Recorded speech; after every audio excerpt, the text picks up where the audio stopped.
மணல் புயல் பார்த்துருக்கீங்களா? டைரக்டாக இஸ்ரேல் போனீங்கன்னா நிச்சயமாக அந்த மணல் புயலை பார்க்க முடியும். ஆனால் வாழுவதற்கு தகுதியற்ற ஒரு தேசமாக இன்றைக்கி இஸ்ரேல் மாறிடுச்சு. 77வது சுதந்திர தினத்தை சிறப்பாக கொண்டாடணும்னு நினச்ச அவங்க இயற்கைன்னு ஒன்று இருக்குல்ல, இறைவன் ஒன்று இருக்கான்ல, வச்சு சம்பவம் பண்ணியிருக்கான் இஸ்ரேலில். கொஞ்சம் கூட ஈவு இறக்கமே காட்டாமல் ஒட்டுமொத்த காடுகளையும் அழித்து திண்டாட வச்சுருக்கான். இருந்தாலும் நெதன்யாகுவுக்கு புத்தி வரல. சிரியாவில் இருக்கக்கூடிய அந்த பேலஸின் மீது தாக்குதலை நடத்தியிருக்கார். வெஸ்ட் பேங்கில் இருக்கக்கூடிய மக்களை கொண்டிருக்கார். காசாவில் இருக்கக்கூடிய மக்களை இவ்வளவு பெரிய சம்பவம் நடந்துக்கிட்டு இருக்கும் போதே இப்படிப்பட்ட வேலையை பார்க்குறீங்கன்னா நீ எவ்வளவு பெரிய இனப்படுகொலையாளன் அப்படின்னு இன்டர்நேஷ்னல் கிரிமினல் கோர்ட் ஆஃப் ஜஸ்டிஸில் இருக்கக்கூடியவங்க கண்டிப்பாக கேட்க தான் செய்வாங்க. நம்மளும் அதை பற்றி கேட்டு பார்த்துட்டு வந்துடலாமா?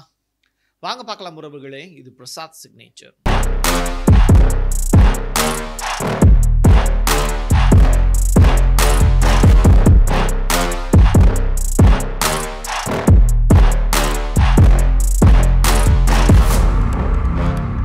இந்த ஏரியாவை பற்றி முதல்ல பார்த்துட்டு வந்துடலாம். அங்கே இருக்கக்கூடிய ட்ரூஸ் அப்படிங்கிற கம்யூனிட்டி, இவங்க இஸ்ரேல்லையும் வாழ்கிறாங்க.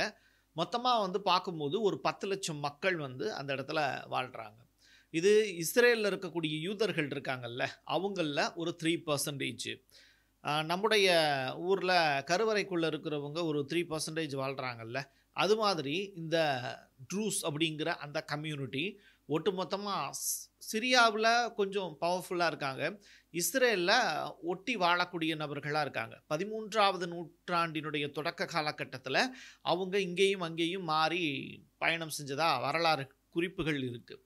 டமாஸ்கஸ் ஏரியாவில் மிகப்பெரிய அளவிலான பரபரப்பை ஏற்படுத்தக்கூடிய வகையில் தொடர்ச்சியாக இஸ்ரேல் இராணுவம் அங்கே தாக்குதலை நடத்திக்கிட்டு இருக்கு. HTS குழு இப்போது அங்கே ஆட்சி அதிகாரத்தில் இருக்காங்க. சிரியாவில் அமெரிக்காவோட டைப் பண்ணிட்டாங்க. இருந்தாலும் இஸ்ரேல் என்ன பண்ணுறாங்க, தன்னுடைய ஏரியாவை எக்ஸ்டெண்ட் பண்ணணும் அப்படிங்கிற அடிப்படையில் கோலன் குன்றுகளை ஏற்கனவே கைவசப்படுத்தி இருக்கிற மாதிரி ஆக்கிரமிப்பு கோலன் குன்றுகள், அதே மாதிரி முழுவதுமாக சிரியாவை ஆக்கிரமிப்பதற்கான வேலையை செய்கிறாங்க. இதில் ஒரு பகுதியாக சிரியாவில் இருக்கக்கூடிய HTS குழுவுக்கு தலைவர் இருக்கார்ல, அவர் தங்கியிருக்கக்கூடிய பேலஸ் இருக்குல்ல, அந்த ஆசார் தங்கியிருந்தார்ல, அந்த பேலஸுக்கு பக்கத்தில் ஒரு அட்டாக்கை நடத்துகிறாங்க. இது ஒரு வான்வெளி தாக்குதல் அப்படின்னு சொல்கிறாங்க. அந்த பேலஸே கிட்டத்தட்ட பாறைகளுக்கு இடையில் அமைக்கப்பட்ட பகுதியாக தான் இருக்குது. அதை நான் மேப்பில் பார்த்தேன். இப்படி சிரியாவினுடைய பல்வேறு பகுதிகள் முழுக்க முழுக்க பாறைகளாகவும் மரங்களற்ற ஒரு நிலையிலையும் தான் இருக்குது அங்கே இருக்கக்கூடிய ஏரியாக்கள்லாம். ஸோ அப்படிப்பட்ட இடத்துல ஒரு அட்டாக்கை நடத்துகிறாங்க. இதில் பேலஸின் மீது தாக்குதல் நடத்தப்படலை, பேலஸுக்கு பக்கத்தில் தான் அந்த அட்டாக் நடந்திருக்கு. சேதாரம் அப்படிங்கும்போது பெருசாக இல்லை, ஆனால் இது ஒரு அடையாளமாக இருக்குது.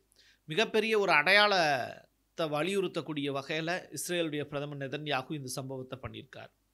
HTS குழுவுக்கு ஒரு பெரிய எச்சரிக்கையை கொடுத்துருக்கார். இதற்கு அப்படியே பேரலாக ட்ரூஸ் அப்படிங்கிற கம்யூனிட்டி, இந்த ட்ரூஸ் அப்படிங்கிற கம்யூனிட்டி யார் சார்பாக இருக்கக்கூடியவங்கன்னா சிரியாவுக்கு ஆதரவாக இருக்கிற மாதிரியான செய்திகள் வருது. ஆனால் இவங்க சைடில் இருந்து ஒரு முக்கியமான ஆடியோ ஒன்று ரிலீஸ் ஆச்சு. சன்னி முஸ்லீம்களுக்கு எதிரான வீடியோவாக அந்த வீடியோ பதிவு இருக்குது. அதில் இறை தூதரை அசிங்கப்படுத்தக்கூடிய வகையில் சில வார்த்தைகளை பதிவு பண்ணி அவங்க சில வார்த்தைகளை வச்சுருக்காங்க. அவமதிக்கக்கூடிய வார்த்தைகளாக பதிவு செஞ்சு அதை ஆடியோ ரிலீஸ் பண்ணியிருக்காங்க.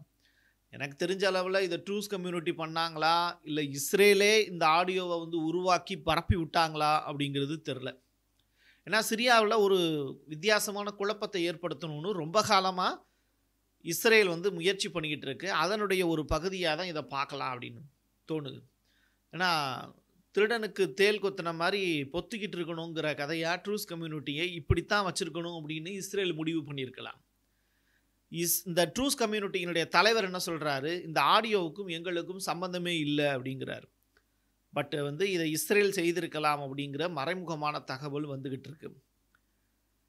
இந்த ஆடியோ இன்னைக்கு சமூக ஊடகங்கள் முழுவதும், ஏன் குவைத்தில் இருந்து சவுதி அரேபியா வரைக்குமே நம்முடைய சப்ஸ்கிரைபர்கள் இந்த ஆடியோவை நம்முடைய மெயிலுக்கு அனுப்பிச்சிருந்தாங்க. கேட்கும்போது எனக்கு முதல்ல ஒன்றும் புரியல. எனக்கு இந்த ஆக்சுவலி அரபிக் மொழியில் அது இருக்குது. அரபிக் மொழி நமக்கு தெரியாது. அப்போது தெரிஞ்சவங்க கிட்ட இங்கே இருக்கக்கூடிய நம்ம இஸ்லாமிய சகோதரர்கள் நண்பர்கள் இருக்காங்க. அவங்க கிட்ட கேட்கும்போது இதான் அர்த்தம், இதான் அர்த்தம் அப்படின்னு சொல்லும்போது மனசுக்கு கொஞ்சம் கஷ்டமாக இருந்தது. ஸோ எது எப்படியோ அது மட்டுமல்ல, இந்த ட்ரூஸ் கம்யூனிட்டியை தப்பிச்சு வைக்கணும் அப்படின்னு சொல்லிட்டு அங்கேருந்து போகக்கூடியவங்கள வேற ஒரு இடத்துக்கு மடைமாற்றுறாங்க. அப்படி போனவங்கள மொத்தமாக ஒரு 45 பேரை இஸ்ரேல் வந்து ஒரே இடத்துல வச்சு கொலை செஞ்சுருக்காங்க. இதுவும் வந்து ட்ரூஸ் கம்யூனிட்டியை பயங்கரமாக கோபமடைய வச்சிருக்கு.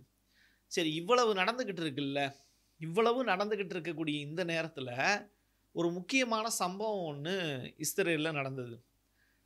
அதே நேரத்தில் ஒரு கப்பல் ஒன்று, எய்டு வந்த கப்பல், எங்கே மால்டோ கப்பல் ஒன்று எய்டு ஒன்று கொண்டு வந்தது, எங்கே காசாவுக்கு கொண்டு வந்தது. அந்த கப்பல் தீப்பற்றி எரியுது. இதுக்கான காரணம் என்ன? இன்னொரு புறம் வந்து பேரலாக இஸ்ரேலில் இருக்கக்கூடிய காடுகளில் ஃபுல் அண்ட் ஃபுல் வந்து ஃபயர் பற்றிக்கிட்டு எரியுது. இந்த தீயை அணைக்க முடியாமல் இன்னைக்கு இஸ்ரேல்காரங்க கடந்து கதறாங்க, கண்ணீர் வடிக்கிறாங்க. எவ்வளவோ போர் விமானங்கள் இருக்குது, அமெரிக்காவினுடைய உதவி இருக்குது, ஆனாலும் இந்த ஃபயரை வந்து அவங்களால அணைக்க முடியல. ஆனால் அதுக்கு காரணமாக இஸ்ரேல் சைடில் என்ன சொல்கிறாங்க, ஒரு 18 பேரை கை நீட்டுறாங்க. இவங்க தான் அங்கங்கே வந்து ஃபயரை வந்து பற்ற வச்சுட்டு போயிடுறாங்க. இது வந்து மேபி பாலஸ்தீனுடைய வேலையாக கூட இருக்கலாம், பாலஸ்தீன் நாட்டுக்காரவங்களுடைய வேலையாக கூட இருக்கலாம் அப்படின்னு சொல்கிறாங்க. பட் இதெல்லாம் வந்து இயற்கையாகவும் செயற்கையாகவும் வைக்கப்பட்ட தீயா அப்படின்னு கேட்டால், பற்றி எரியக்கூடிய காட்டு தீயை பார்க்கும்போது இஸ்ரேலால் அதை அணைக்க முடியல. அப்படி இருக்கும்போது ஒரு பெரும் ஃபயர் ஒன்று ஏற்படுது இல்லை, அது காட்டு தீங்கிறது வந்து இயற்கையாக வர்றது தான், அதை ஒன்றுமே பண்ண முடியாது நம்மளால். இப்போ அமெரிக்காவில் கலிஃபோர்னியாவில் ஒரு காட்டு தீ வந்துச்சு. அவ்வளோ பெரிய அமெரிக்கா, அவ்வளோ உலகின் வல்லாதிக்க சக்தி, ஆனால் ஒட்டுமொத்த கலிஃபோர்னியாவை அழிச்சு முடிச்சதற்கு பிறகு தான் அந்த காட்டு தீ தானாக அடங்குச்சு. அதை தடுத்து நிப்பாட்டுறதுக்கு அமெரிக்க அதிபர் ட்ரம்ப்பால் கூட முடியல, தோற்று போயிட்டார். அப்படி இருக்கும்போது இஸ்ரேல் நாட்டுக்காரங்க ஏமாத்திரம் அங்கே இருக்கக்கூடிய பைன் மர காடுகள் வந்து வேணும்னே பாலஸ்தீன மக்கள் வந்துடக்கூடாதுங்கிறதுக்காக பைன் மர காடுகளை வளர்த்தாங்க, பயங்கரமாக வளர்த்தாங்க. அந்த பைன் மரம் வந்து அதிகமாக உடனே வளர்ந்துடும், டக்கு டக்கு டக்குன்னு வளரக்கூடிய ஒரு மரம். இப்போ நம்ம மூங்கில் இருக்குன்னு வச்சுக்கோங்களேன், 4 வருஷம் மண்ணுக்குள்ளேயே கிடக்கும், 5ஆவது வருஷம் தான் வளரும். பைன் மரங்கள் அப்படி கிடையாது, கடன்னு வளர ஆரம்பிச்சிடும், பக்கத்தில் வளர ஆரம்பிச்சிடும், கருவ மரம் மாதிரின்னு வச்சுக்கோங்களேன். அப்படி ஒரு பெரிய பைன் மரங்கள் இருக்கக்கூடிய ஒரு காடு, அந்த காடு முழுவதும் அப்படியே பற்றி எரியுது. தீப்பற்றி எரியக்கூடிய காட்சிகள் படு ஜோராக இருக்குது. அங்கே இருக்கக்கூடிய இஸ்ரேலியர்கள்லாம் ஓடக்கூடிய காட்சிகளை பார்க்கும்போது பாலஸ்தீன மக்களுக்கு செய்த துரோகம் வந்து ஞாபகம் வருது. நிலத்தை ஆக்கிரமித்து அந்த மக்களை வந்து துன்புறுத்திய காட்சிகள், இன்னமும் இனப்படுகொலைங்கிறது அங்கே நடந்துக்கிட்டு இருக்கு. அதற்கான தண்டனைங்கிறது இஸ்ரேலியர்களுக்கு இங்கே இருக்கக்கூடிய சட்டத்திட்டங்கள் மூலிமா கிடைக்கல. ஆனால் இயற்கையும் இறைவனும் இருக்கிறான் அப்படிங்கிற அடிப்படையில் அங்கே இருக்கக்கூடிய இஸ்ரேலியர்களுக்கு இந்த காட்டுத்தீ அப்படிங்கிறது ஒரு மிகப்பெரிய வரப்பிரசாதம் தான் சொல்லணும். நெக்கே அப்படின்னு சொல்லிட்டு ஒரு பகுதி, அங்கே ஒரு பயங்கரமான இந்த மணல் புயல் இருக்குல்ல, இதுவும் எங்கே இருக்குது? நெக்கேங்கிறது இஸ்ரேலில் தான் இருக்குது. இங்கே இருக்கக்கூடிய அந்த மணல் புயல்னால் இஸ்ரேலிய மக்கள் வெளியிலே வர முடியல, வேலைக்கு போக முடியல, சம்பாதிக்க முடியல. ஸோ இப்படிப்பட்ட ஒரு சூழ்நிலைக்கு அவங்க தள்ளப்படுறாங்க. அப்போது இந்த சுச்சுவேஷனை நீங்கள் யோசிச்சு பாருங்கள். இப்படி ஒரு ஸ்டோம், ஒரு பெரிய புயல் வந்து மணல் புயல்னால் மக்கள் பாதிக்கப்படுறாங்கங்கிற ஒரு செய்தி இருக்குல்ல, இது அப்படியே நீங்கள் ஒரு நாட்டில் நடக்குதுன்னு வச்சுக்கோங்களேன், இவ்வளோ பெரிய சம்பவங்களாக நடந்துக்கிட்டு இருக்குன்னா அந்த நாடு என்ன பண்ணுவாங்கன்னா அந்த மக்களை காப்பாற்றுறதுக்கான தேவையான வேலையை செய்வாங்க. இஸ்ரேல் என்ன பண்ணுறாங்க, அவங்களுடைய ஐடிஎஃப் படைகளை டக்குன்னு வந்து வெஸ்ட் பேங்க் பக்கம் அனுப்பி அங்கே இருக்கக்கூடிய மக்களை கொலை பண்ணு அப்படின்னு சொல்லி அனுப்பி வைக்கிறாங்க. இது லாஸ்ட் 1 வீக்காக இந்த நிகழ்வு நடந்துக்கிட்டு இருக்கு. நானும் வேடிக்கை பார்த்துக்கிட்டே இருக்கேன், ஏன்னா நம்ம இங்கே இந்தியா பாகிஸ்தான் விஷயத்தில் பிஸி ஆகிட்டோம்ல. ஸோ அந்த மாதிரியான நிகழ்வு போயிட்டுருக்கு. அப்படிப்பட்ட இடத்துல இந்த பக்கம் பேரலாம் இவ்வளோ பெரிய ஸ்டோம் புயல் நடந்துக்கிட்டு இருக்குது, அந்த மக்களை காப்பாற்றுங்கடா அப்படின்னா இந்த பக்கம் போய் வெஸ்ட் பேங்க் ஏரியாவில் இருக்கக்கூடிய மக்களை டெய்லி ஒரு 32லேருந்து 40 பேரை வந்து கொலை பண்ணிக்கிட்டே இருக்காங்க. இந்த வேலையை தொடர்ச்சியாக செஞ்சு 59 ஹோஸ்டேஜை வந்து இன்னும் விடுதலை பண்ணுறதுக்கு வக்கு இல்லாமல் ஹமாஸ்கிட்ட தொடர்ச்சியாக கத்தார்லையும் எகிப்துலையும் பேச்சுவார்த்தை மட்டுமே நடத்திக்கிட்டு இருக்காங்க. அந்த ஹோஸ்டேஜை எவ்வளவு காலம் இன்னும் உயிரோடு வச்சு ஹமாஸால் பராமரிக்க முடியும்? 59 ஹோஸ்டேஜை வச்சுருக்காங்க, ஒட்டுமொத்தமாக 59 பேரையும் விடுதலை பண்ணுறேன். நீ பாலஸ்தீனில் பிடிச்சி வச்சுருக்க பாலஸ்தீன கைதிகள் ஒரு 10,000 பேருக்கு மேலே பிடிச்சி வச்சுருக்க, அதில் 4,000லேருந்து 5,000 பேர் வந்து குழந்தைகளாக இருக்காங்க, அவங்கள பூரா ரிலீஸ் பண்ணுன்னு கேட்குறாங்க. ஸோ என்னுடைய கைதிகளை நீ விடுதலை பண்ணு, உன்னுடைய கைதிகளை நான் விடுதலை பண்ணிடுறேன்னு ஹமாஸ் வைக்கக்கூடிய கோரிக்கையும் அவங்க ஏற்றுக்கல. காசா விட்டு போயிடுங்க, நிம்மதியாக எங்கள் வாழ்கிறதுக்கு வழி கொடுங்க அப்படின்னு சொன்னாலும் ஹமாஸ் வந்து ஒட்டுமொத்தமாக பாலஸ்தீனத்தை விட்டு வெளியில் போனீங்கன்னா தான் உங்களுக்கு சுதந்திரமே நாங்கள் கொடுப்போம் அப்படின்னு. அப்போ அங்கே இருக்கக்கூடிய மக்களை மறுபடியும் நீ அடிமைப்படுத்த மாட்டேன்னு என்ன நிச்சயம்? அங்கே இருக்கக்கூடிய ஆலிவ் மரங்களை மறுபடியும் வந்து வெட்டி வீழ்த்த மாட்டேன்னு என்ன நிச்சயம்? அந்த மக்களுடைய மதத்தின் அடையாளமாக இருக்கக்கூடிய பல்வேறு சின்னங்களை அழிச்சு விட்டியே, அதை பூரா மறுபடியும் கட்டி தருவியா? முடியாது. லெபனானில் ஆட்சி மாற்றம் கொண்டு வந்து அங்கே இருக்கக்கூடிய பாரம்பரிய கட்டடங்களை பூரா அழிச்சு விட்ட, இப்படி எல்லா வேலையும் செய்யக்கூடிய இஸ்ரேலை தட்டி கேட்கறதுக்கு யாருமே இல்லை. நல்லவங்க யாருமே இல்லாததுனால கெட்டவர்களுடைய ஆதிக்கம்ங்கிறது அதிகமாக இருக்குது. இப்படிப்பட்ட நிலையில் இயற்கை வந்து அந்த வேலையை செஞ்சுக்கிட்டு இருக்கு. 77வது சுதந்திர தினத்தை இஸ்ரேல் வந்து கொண்டாட முடியல. பெருசாக கொண்டாடணும்னு நினச்சாங்க, ஆனால் அதற்கான எந்த விதமான வாய்ப்பையுமே இயற்கை கொடுக்கல. ஃப்ரீடம் குளோட்டிலா கோலிஷன் அப்படின்னு சொல்லிட்டு ஒரு பேர், இந்த பேரில் இருந்து வெளியாகக்கூடிய ஒரு வீடியோ. இவங்க என்ன சொல்கிறாங்க, மால்டாவுக்கு பக்கத்தில் காசாவுக்கு போகக்கூடிய ஒரு கப்பல், இந்த கப்பலுக்குள்ளே ஹமாஸ் சைடில் உள்ளவங்களும் இருக்காங்க அப்படின்னு சொல்கிறாங்க. ஆனால் இந்த கப்பல் வந்து திடுதுப்புன்னு தீப்பற்றி எரியுது.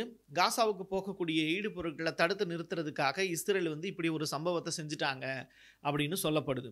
இதில் எந்த அளவுக்கு உண்மை இருக்குது உண்மை இல்லை அப்படிங்கிறத அல்ஜசீரா மாதிரியான செய்தி சேனல்களை புரட்டி பார்த்தோம். Times of Israel, Jerusalem Post இதிலையும் பார்த்தோம்.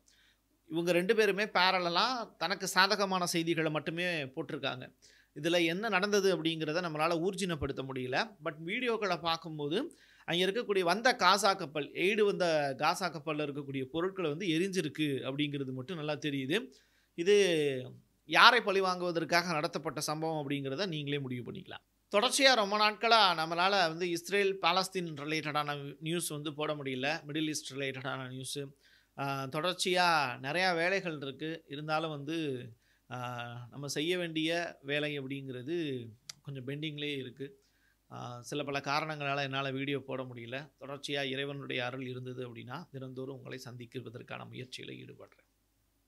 என் கையெழுத்து என் மக்களுக்கானது உறவுகளே. மீண்டும் ஒரு பதிவில் சந்திக்கலாம். நன்றி, வணக்கம். நீங்கள் நம்ம சேனலுக்கு விளம்பரம் கொடுக்க விருப்பப்பட்டீங்கன்னா 9449359524 இந்த நம்பருக்கு காண்டாக்ட் பண்ணுங்கள்.